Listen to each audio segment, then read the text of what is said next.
Hello everybody, welcome back to Reading with Grandma, and today we're going to have a story called Three Little Horses, Blackie, Brownie, and Whitey. I do want to show you one thing that's really cool about this book. It's very old, that's for sure, the cover's coming off, but I want to show you something really cool about this book. You read this story and you go all the way through it, then you turn the book over, and there's another story included called Veronica the Hippo. How cool is that? 2 stories in one book.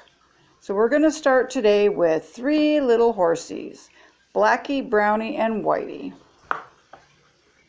Once upon a time there were 3 horses. One was named Whitey because she was white all over. One was named Blackie because she was black all over. And one was named Brownie. Why? You guessed it, because she was brown all over. Now, these little horses were the closest of friends. They grazed together in the lovely thick grass, and wherever one went, the other went also. One day, when the sun was shining brightly in the sky, Whitey said to her friends, "Let's do something really exciting. Something we've never done before." Then she looked at Brownie, and Brownie looked at Blackie. "That's a wonderful idea," they agreed, "but what should they do?" "We'll think of something," said Whitey. So, to help themselves think, they put on their thinking caps. Oops, I think I missed a page. Oh, no, I didn't. Thinking caps, okay. Whitey's thinking cap was a tall silk hat. Brownie's had flour on it. Blackie's was like a clown's. They sat and they thought and they thought. Then Whitey, who was always the cleverest of the 3, cried out excitedly, "I know what we should do!" Brownie looked at Blackie, and Blackie looked at Brownie. "Don't be scared," cried Whitey. "Just look over there." They looked, and there, standing in the middle of the grass, was an old chair. "Let's jump over the chair," cried Whitey joyfully. "We can make a game out of it, and whoever knocks the chair over loses the game." That was a wonderful idea. So they took off their thinking caps, as they no longer needed them, and trotted off to begin the game. First Whitey trotted off, then Blackie, and last of all Brownie. They trotted around the field, and they took their turns jumping over the chair. 1. Whitey sailed over the chair with ease. 2. Blackie sailed over, but not so easily. 3. What happened then? Brownie kicked the chair and knocked it over. "That ends the game," cried Whitey. "Blackie and I have won. You have lost, Brownie." Poor sad Brownie. "Well," said Brownie, "it was fun while it lasted, and if I hadn't been so clumsy, the game would still be on. Maybe I can do better next time. Shall we play it again? Or would you rather do something else?"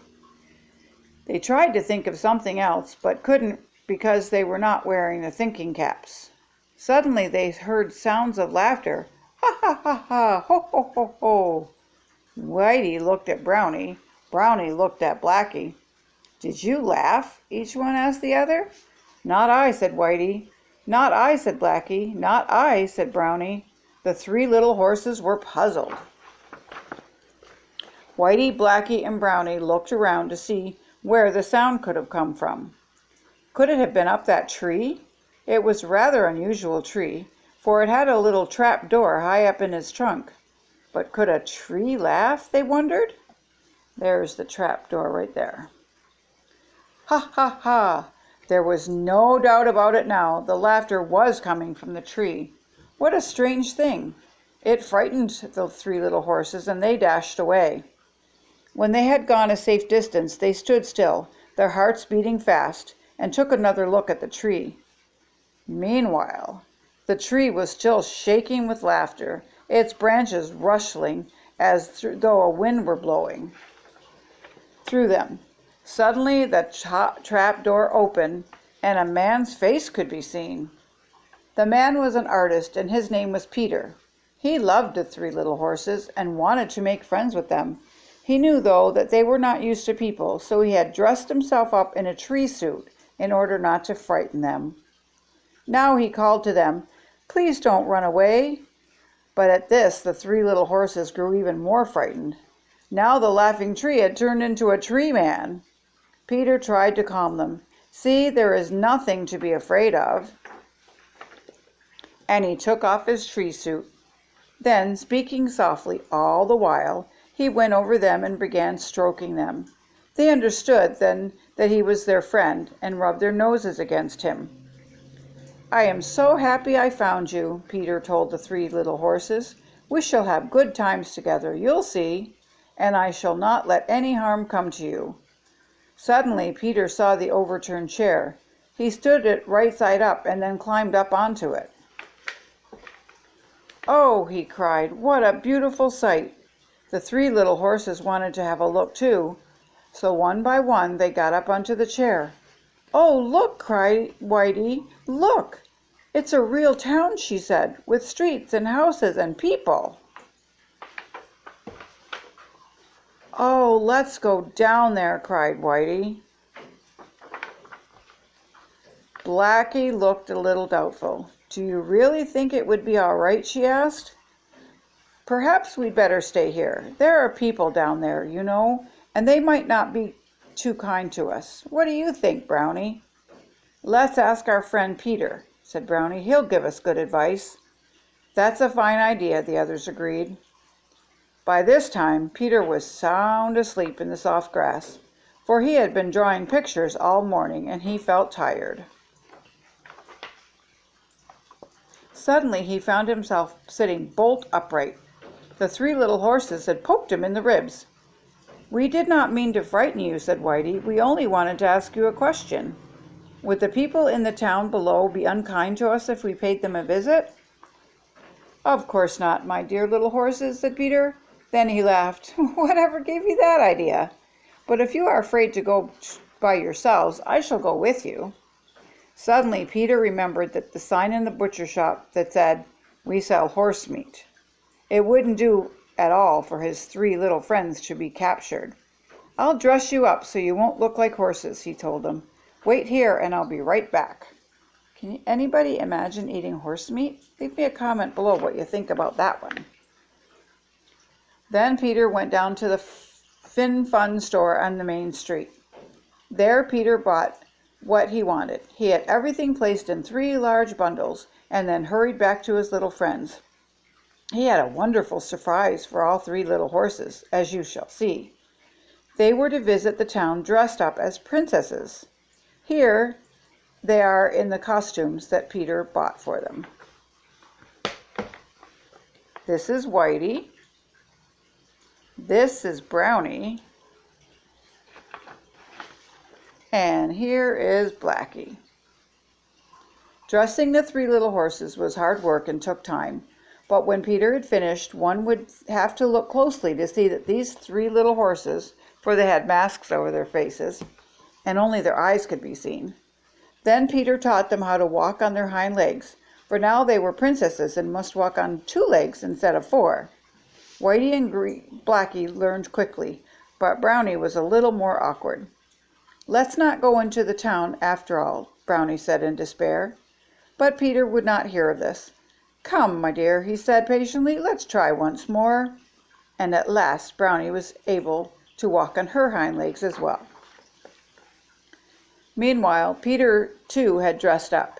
He was attired as a gentleman in waiting, with a high silk hat, a magnificent mustache, and a wonderful pair of spectacles. Now for the visit to the town.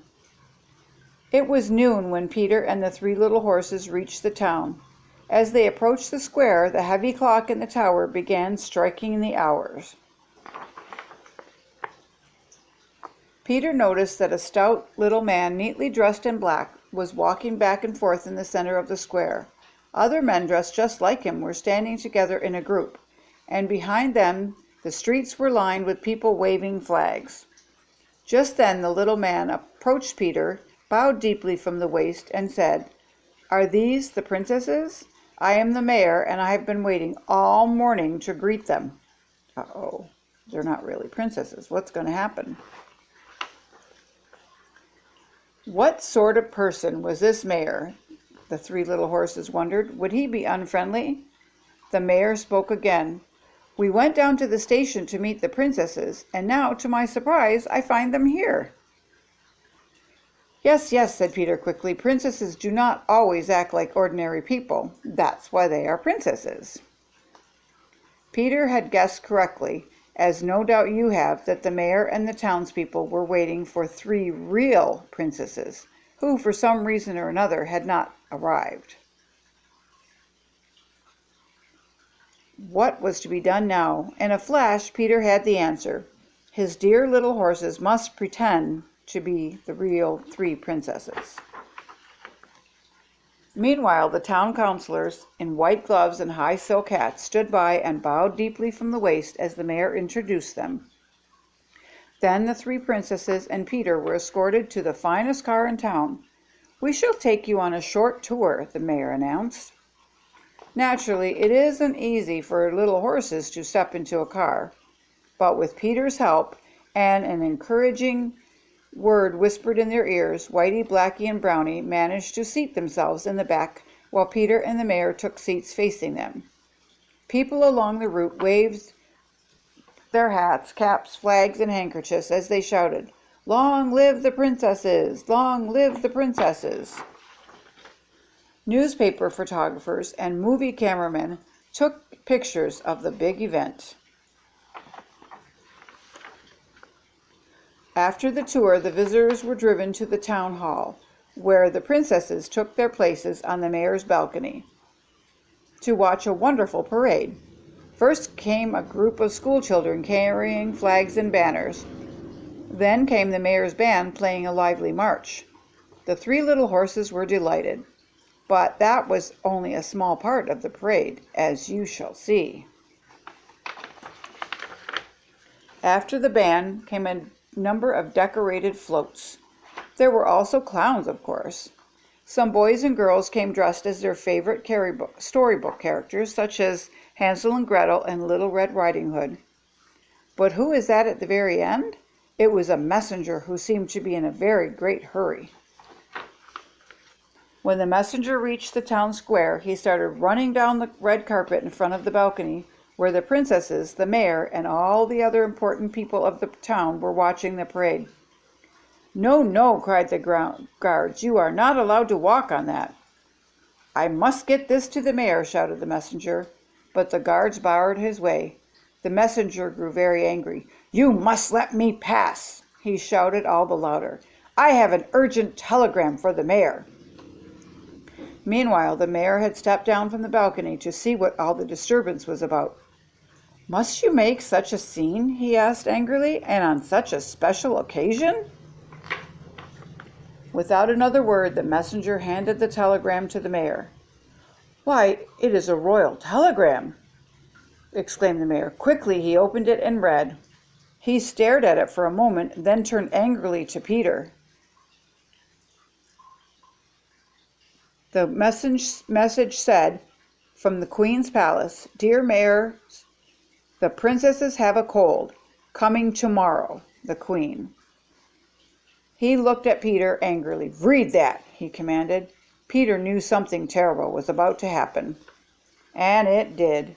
The mayor had the 3 little horses stripped of their costumes and thrown in prison, along with their friend Peter. The 3 little horses huddled together, crying.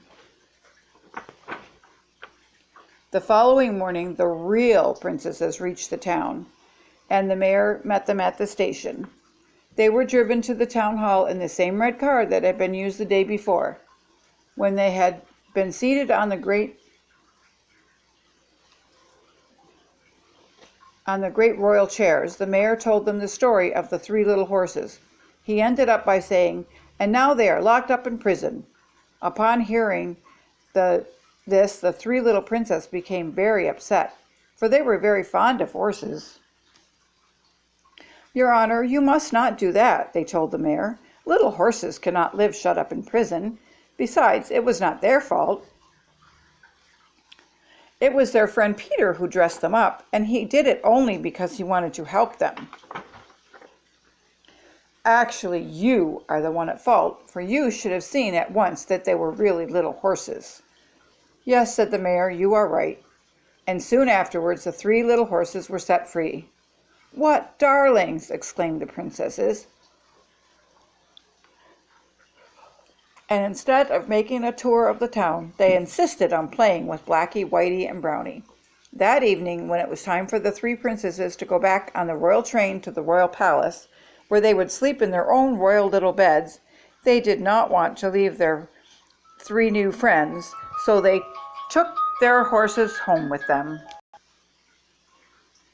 And poor Peter was left all alone. He missed his little companions, but the princesses had invited him to visit the royal palace.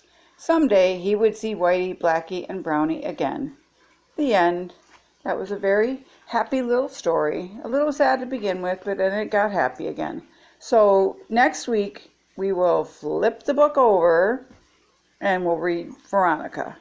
But for today, that was the story of 3 little horses, Blackie, Brownie, and Whitey. I hope you enjoyed our story. Let me know in the comments below if you liked it and what you thought and what stories you'd like to hear. And stay tuned next week for the adventures of Veronica. Okay, bye for now, guys.